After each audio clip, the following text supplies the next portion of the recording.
Hello everyone, welcome to my channel. Today in this video I'm going to share with you all most commonly asked questions about vaccines of your child. There are many questions parents have in their mind and they want to ask their pediatrician, but they are not able to because of the time constraints. So I'll try to clear all your doubts in this video today. So let's begin. For my video notifications, please subscribe to my channel. So the first question is, can we delay or postpone the vaccine? So the answer is straight no. You cannot delay your vaccine unless there is a circumstance like this virus time, this pandemic time.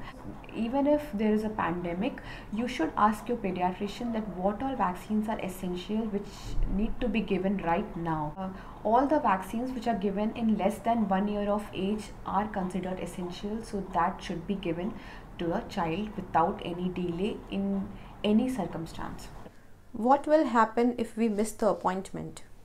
Answer is doesn't matter if you have missed the appointment. As soon as you get the appointment, please visit your pediatrician and tell him about your concern. He will vaccinate your child for that vaccine which was missed at that time only. He will not start all the vaccines all over again. They will whatever vaccine has been missed, they will give that vaccine at that time only when you visit him.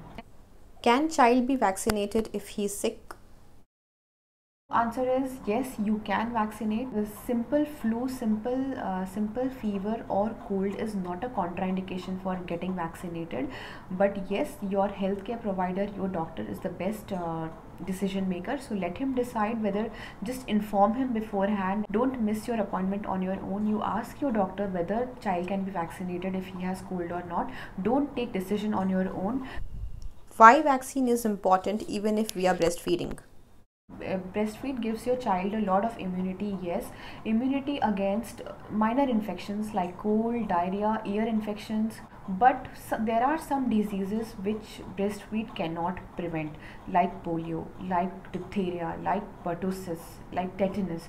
So vaccines are given for these diseases which breastfeed cannot prevent. Breastfeed makes the baby immune system very strong, there is no doubt about it, but there are few diseases which need to be prevented by a specific vaccine, and that has to be given. That cannot be replaced by breast milk. What is combination vaccine? So combination vaccine is a combination of 3 or more diseases. So if the doctors do not give combination vaccine, then your child needs to be vaccinated almost very frequently. So to avoid that, doctors are giving combination vaccines like DPT. DPT is a combination vaccine. It is against 3 diseases. Then there is a pentavalent vaccine. Then there is a hexavalent vaccine. I have already uploaded one video on what is hexavalent vaccine, what is pentavalent vaccine. So that video you can watch on my channel. Which vaccine is given when? So this question I have already answered in one proper video of vaccination chart, that also you can watch on my channel, or click on the I link button to see the video. So painless or painful, which one to opt for? This is a very common confusion which nowadays parents are having. I am not recommending anything here, but I can share my personal experience, what I had done for my kids. I had opted for painful injection only because of 2 reasons.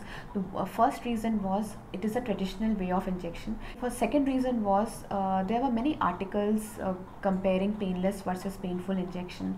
So I did not want to go into that question mark phase whether painless is going to work or not, painful is going to work or not, and what is the exact difference between painful, painless. That video also I have already shared on my channel. So this is the video which you can watch on my channel where I have explained the difference between painless and painful vaccine.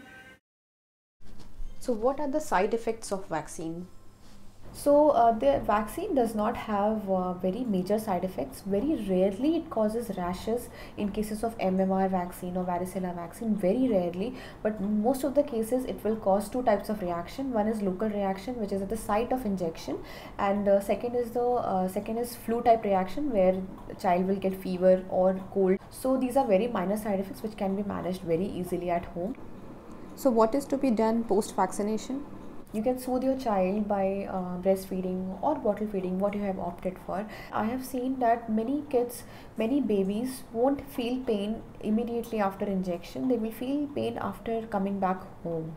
So mostly like after about half an hour or 1 hour they will start feeling pain. So it's easy to soothe your child in doctor's clinic, because immediately after vaccination you can breastfeed them, or you can just swaddle them, you can just cuddle them, and they will be quiet and they will sleep in your arms. But once they are back home they will start feeling pain, and then you can do these things. You can just try to calm the baby, and you can apply cold compresses. So why my baby is refusing feed post vaccine? Baby has started refusing feed is not a side effect of vaccine. It is because the vaccine is causing flu like illness in child's body. That is why baby is not taking your feed. Even if the child is not having fever, still they will have body ache, they will have headache also, but they will not be able to express it. So they will express it by refusing your feed. So that is normal in case of vaccinated baby. They will settle down in 1 or 2 days, so you don't need to worry for that. I hope this video has helped you in some or the other way. If you have any query, if you have any question, then please let me know in the comment box. I will definitely try to answer your queries. If you want to see more videos like this, then please subscribe to my channel and press the bell icon for notification. And for now, stay safe, stay healthy. Thank you.